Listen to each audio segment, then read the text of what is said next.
ఇండియాతో defence deal అంటే వినిపించే పేరు రష్యా. మన Indian army, navy, air force వాడే ఆయుధాల్లో 60 నుండి 70% రష్యావి లేదా రష్యన్ టెక్నాలజీకి చెందినవి. గాల్లో తిరిగే ఫైటర్ జెట్స్ నుంచి సముద్రం అడుగును తిరిగే న్యూక్లియర్ సబ్మెరీన్స్ వరకు మనం రష్యా దగ్గర నుంచి కొనుక్కున్నవే. అంతేకాదు రీసెంట్ గా రష్యా తన సుకోయ్ విమానాలని మనకి అమ్మేందుకు రెడీగా ఉన్నట్టు చెప్తుంది. బట్ దాన్ని ఇండియా కొనుక్కోవడానికి మాత్రం రెడీగా లేదు. ఎన్నో ఏళ్లుగా మనం రష్యాతో ఆయుధాలు కొంటున్నాం. ఇప్పుడు సడన్ గా రష్యాను పక్కన పెట్టి ఫ్రాన్స్ తో రఫేల్ యుద్ధ విమానాల డీల్ ఎందుకు కుదుర్చుకున్నాం? దీని వెనక ఇండియా స్ట్రాటజీ ఏమైనా ఉందా? నిజానికి గతంలో ఇండియా, రష్యా కలిసి సుఖాయ్ 57 FGFA అనే ప్రాజెక్ట్ ని స్టార్ట్ చేశాం. ఇండియా దానికి వేల కోట్ల ఫండింగ్ కూడా ఇచ్చింది. కానీ తీరా చూశాక విమానాలకి సంబంధించిన సోర్స్ కోడ్ మరియు ఇంజన్ టెక్నాలజీని ఇండియాతో షేర్ చేసుకోవడానికి రష్యా ఒప్పుకోలేదు. వేల కోట్లు ధారబోసాక కూడా సుఖాయ్ విమానాల విషయంలో టెక్నాలజీ ట్రాన్స్ఫర్ దగ్గర భారత్ కి ఎదురు దెబ్బ తగిలింది. ఈ దెబ్బతో ఇండియా సుఖాయ్ 57 FGFA ప్రాజెక్ట్ నుంచి 2018 లో బయటకు వచ్చేసింది. ఇప్పుడు రష్యా అదే సుఖాయ్ విమానాలని మనకు అమ్మడానికి ఆఫర్ చేస్తుంది. కానీ ఈసారి రష్యా ఇండియాతో సోర్స్ కోడ్ ని షేర్ చేయడానికి, ఇంజన్ టెక్నాలజీని ఇవ్వడానికి రెడీగా ఉంది. హిందుస్థాన్ ఏరోనాటిక్స్ HAL తో కలిసి ఈ ఫైటర్ జెట్ ని తయారు చేయడానికి కూడా రష్యా ఎస్ చెప్తుంది. ఇంతటి బంపర్ ఆఫర్ రష్యా మనకి ఇస్తున్నా సరే ఇండియా మాత్రం నో చెప్తుంది. కానీ ఫ్రాన్స్ రఫేల్ యుద్ధ విమానాలు మాత్రం కొనేందుకు రెడీగా ఉంది. మనం ఫ్రాన్స్ దగ్గర కొంటున్న ఈ రఫేల్ విమానాలు సుఖోయ్ విమానాల కంటే హై ప్రైస్ ఉంటాయి. కేవలం ఇండియన్ ఎయిర్ ఫోర్స్ కోసమే మనం $20 బిలియన్ పెట్టి మల్టీ రోల్ ఫైటర్ జెట్స్ ని కొంటున్నాం. $20 బిలియన్ అంటే ఏకంగా 150,000 కోట్లు. ఇదేదో మామూలు వ్యాపారం కాదు. మొన్న రిపబ్లిక్ డే కి ఫ్రాన్స్ ప్రెసిడెంట్ ఇమ్మాన్యుయల్ మాక్రోన్ వచ్చి మోడీ గారితో కూర్చొని ఈ డీల్ ని సెట్ చేసుకున్నారు. అయితే ఈ మీటింగ్ లో మాట్లాడుకున్న అసలు మ్యాటర్ వేరు. ఫ్రాన్స్ మనకి ఇండియన్ ఎయిర్ ఫోర్స్ కి కావాల్సిన ఫైటర్ జెట్స్ ని మాత్రమే అమ్మడం లేదు. మనకి ఆల్రెడీ ఇప్పటికే INS విక్రాంత్, INS విక్రమాదిత్య మీద ఆపరేట్ చేయడానికి 26 రఫేల్ ఫైటర్ జెట్స్ ఉన్నాయి. దీనికోసం $6 బిలియన్ అంటే 50,000 కోట్ల రూపాయల డీల్ ని సెట్ చేసుకున్నాం. ఇటు మన ఎయిర్ ఫోర్స్ కి, అటు మన నేవీకి. కేవలం ఈ ఫ్రాన్స్ యుద్ధ విమానాల కోసమే మన గవర్నమెంట్ దాదాపు లక్షల కోట్ల రూపాయలని ఖర్చు పెడుతుంది. ఒకే ఒక్క ఫైటర్ జెట్ ప్రాజెక్ట్ కోసం దాదాపు 2 లక్షల కోట్లు ఖర్చు పెట్టడం అంటే మామూలు విషయం కాదు.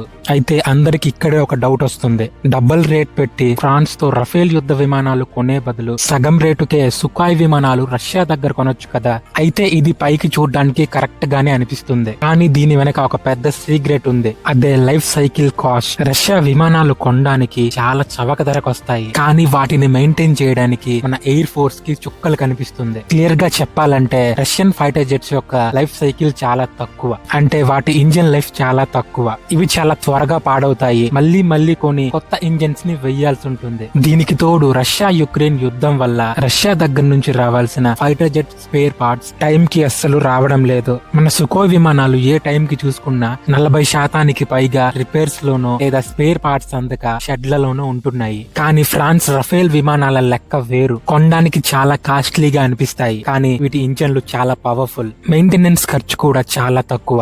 ఎప్పుడు యుద్ధం వచ్చినా 80% పైగా రఫేల్ విమానాలు టేక్ ఆఫ్ కి రెడీగా ఉంటాయి. ఎప్పుడైనా సరే ఒక వస్తువు చౌకగా వచ్చిందా లేదా అనేది ముఖ్యం కాదు. ఎప్పటికైనా సరే దాని పర్ఫార్మెన్స్ బాగుందా లేదా, మనకి టైం కి ఉపయోగపడుతుందా లేదా అనేదే ముఖ్యం. టాపిక్ లోకి మరింత డీప్ గా వెళ్లే ముందు మీ అందరికీ తెలుసు, మంది ఎంటర్టైన్మెంట్ ఛానల్ కాదు, లాజిక్ బేస్డ్ ఫ్యాక్ట్స్ తో కూడిన జియో పొలిటికల్ అనాలిసిస్ ఛానల్. మీకు గనక రియల్ నాలెడ్జ్ గనక కావాలి అనుకుంటే వెంటనే మన ఛానల్ ని సబ్స్క్రైబ్ చేసేయండి. అలానే ఈ వీడియోకి ఒక లైక్ కొట్టేయండి. మీకు తెలుసు, ఆపరేషన్ సింధూర్ లో మనం సుఖాయ్ ని పక్కన పెట్టి రఫేల్ యుద్ధ విమానాలనే వాడాం. ఈ రఫేల్ విమానాలే పాకిస్తాన్ ని చిత్తుగా ఓడించాయి. సుఖాయ్ విమానాలు సైజ్ లో చాలా పెద్దవి. ఇవి రాడార్స్ కి దొరికిపోయే ఛాన్స్ ఉంటుంది. కానీ రఫేల్ లో మాత్రం ఈ ప్రాబ్లం ఉండదు. ఎందుకంటే ఇందులో పెట్రో ఎలక్ట్రానిక్ సిస్టమ్ ఉంటుంది. ఇది శత్రువుల రాడార్ సిస్టమ్ ని కన్ఫ్యూజ్ చేస్తుంది. పాకిస్తాన్ ఎంతో గర్వంగా చెప్పుకునే అమెరికన్ F-16, అలానే చైనా ఇచ్చిన లేటెస్ట్ ఫైటర్ జెట్స్ మన రఫేల్ ముందు నిలబడలేకపోయాయి. ఒక్క రఫేల్ ఫైటర్ జెట్ ఇటు పాకిస్తాన్, చైనా, అమెరికాకి సమాధానం చెప్పింది. సో ఇన్ని ప్లస్ పాయింట్స్ ఉన్నాయి కాబట్టే మన భారత్ రఫేల్ ని కొనడానికి ఇమ్మాన్యుయల్ మాక్రాన్ ని ఇండియాకి ఆహ్వానించి మరి డీల్ ని సెట్ చేసుకుంది. మనం డీల్ సెట్ చేసుకుంది మొత్తం 114 రఫేల్ విమానాలు. అయితే మొదటి 18 మాత్రమే ఫ్రాన్స్ లో రెడీ అవుతాయి. మిగతా 96 విమానాలు మేక్ ఇన్ ఇండియా కింద మన దేశంలోనే పూర్తి స్థాయిలో తయారవుతుంది. మహారాష్ట్రలోని నాగ్పూర్ లో ఉన్న డెజాల్ట్ రియాల్స్ ఫ్యాక్టరీలో ఈ విమానాలకు సంబంధించిన బాడీ, రెక్కలు, ఫ్లైట్ కంట్రోల్ సిస్టమ్ తయారవుతాయి. ఇక విమానానికి గుండెలా పనిచేసే పవర్ఫుల్ ఇంజిన్ మాత్రం మన హైదరాబాద్ లో తయారవబోతుంది. డైరెక్ట్ గా ఫ్రాన్స్ కి చెందిన సాఫ్రాన్ కంపెనీ హైదరాబాద్ కి వచ్చి మరి వాళ్ళ ప్లాంట్ ని ఎస్టాబ్లిష్ చేయబోతున్నారు. సో జెట్ ఇంజన్లు, వాటి విడిభాగాలు మన హైదరాబాద్ లోనే తయారవబోతున్నాయి. అయితే ఇక్కడ తయారవ్వడం అంటే ఫ్రాన్స్ ఏదో పార్ట్స్ ఇచ్చి మనం స్క్రూలు బిగించడం అస్సలు కాదు. ఇక్కడ ఫ్రాన్స్ మనకి తన 100% టెక్నాలజీని ట్రాన్స్ఫర్ చేస్తుంది. టాటా లాంటి పెద్ద కంపెనీలతో పాటు వందల చిన్న చిన్న ఇండియన్ కంపెనీలు ఈ ప్రాజెక్ట్ లో భాగం పంచుకుంటున్నాయి. ఫైటర్ జెట్ లో వాడే రాడార్స్ నుంచి సెన్సార్ వరకు ప్రతిదీ మన ఇండియన్ ఇంజనీర్ల చేతుల్లోనే తయారవుతుంది. సో దీని వల్ల మన యువతకి మంచి ఉపాధి దొరుకుతుంది. అంతేకాదు రేపు యుద్ధం వస్తే స్పేర్ పార్ట్స్ కోసం ఫ్రాన్స్ వైపు చూడాల్సిన పనే లేదు. రఫేల్ కి కావాల్సిన ప్రతి స్పేర్ పార్ట్ మన దగ్గరే ఉంటుంది. ఇండియా కేవలం జస్ట్ రెడీ టు యాక్షన్ అంటే చాలు. ఇటు పాకిస్తాన్ కైనా సరే, అటు చైనాకైనా సరే భయపడకుండా సమాధానం చెప్పొచ్చు. అంతేకాదు మనం ఎంతగానో ఎదురు చూస్తున్న ఎంకా ప్రాజెక్ట్, అదే ఫ్రెండ్స్ మన 5th జనరేషన్ ఎంకా ఫైటర్ జెట్. ఇది కూడా మొన్నటి వరకు హెచ్ఏఎల్ చేతిలో ఉండేది. బట్ మోడీ గారు ఒక నిర్ణయంతో పూర్తిగా టాటా అండ్ ఎల్ఎన్టీ కంపెనీస్ ఈ ఎంకా ప్రాజెక్ట్ ని హ్యాండ్ ఓవర్ చేసుకున్నాయి. ఈ ఎంకా ప్రాజెక్ట్ గురించి నేను ఆల్రెడీ వీడియో చేసి పెట్టాను. ఆ వీడియోని మిస్ అవ్వకుండా చూడండి. నేను ఆ వీడియోలో ఎంకా ప్రాజెక్ట్ గురించి చాలా క్లియర్ గా ఎక్స్ప్లెయిన్ చేశాను. అండ్ స్క్రీన్ లో వీడియో లింక్ వేస్తాను, వెంటనే చూడండి. ఇంకొన్నేళ్లలో మన సొంత టెక్నాలజీతో మన మేక్ ఇన్ ఇండియా ప్రాసెస్ లో భాగంగా ఎంకా ఫైటర్ జెట్ కూడా రాబోతుంది. ఎంకాతో భారతీయ యుద్ధ నీతి మొత్తం మారిపోబోతుంది. ఎంకా గనక వస్తే వీళ్ళకి వాళ్ళకి చేతులు చాపాల్సిన అవసరమే ఉండదు. ఇటు మన ఎంకా ప్రాజెక్ట్, అలానే ఫ్రాన్స్ తో రఫేల్ డీల్ రెండు చాలా పర్ఫెక్ట్ గా రన్ అవుతున్నాయి. సో ఎప్పటికైనా మన బ్యాక్ బోన్ మన మేక్ ఇన్ ఇండియా ఆయుధాలే. ఆత్మ నిర్భర్ భారత్ అంటే